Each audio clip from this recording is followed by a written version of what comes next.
Archives.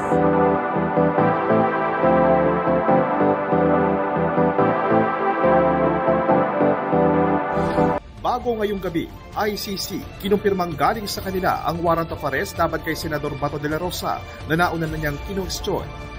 De la Rosa na lumutang na ngayong araw nasa ilalim na ng Senate Protective Custody.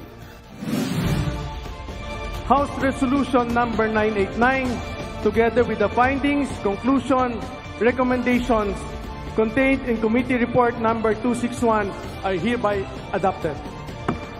Matapos ang ikalawang pagpapa-impeach ng Kamara kay Vice President Sara Duterte, articles of impeachment inendorso na sa Senado. At ang pasabog na pilot episode ng pinakabagong GMA Prime series na The Master Cutter.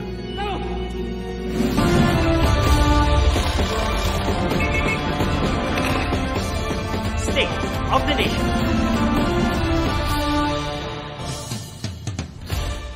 Umaapikabo ang mga naganap ngayong araw sa dalawang sangay ng Kongreso.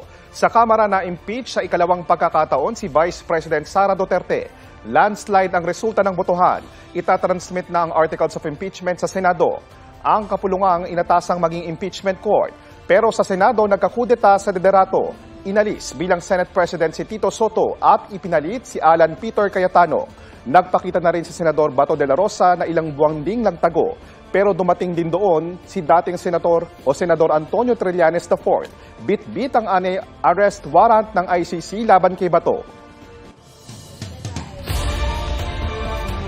Bago ngayong gabi, lifted na ang lockdown sa Senado matapos magpunta roon ng NBI sa gitna ng sinasabing pag-aresto kay Senador Ronald Bato de la Rosa na lumutang na. Kinumpirma rin ng tagapagsalita ng International Criminal Court na dokumento nga nila ang lumabas na warrant laban kay De La Rosa na bit-bit ni dating Senador Antonio Trillanes. Mula sa Senado may live report si Ian Cruz. Ian. Yes, JP, hindi nga naisilbi ng mga taga-NBI ang arrest warrant mula sa ICC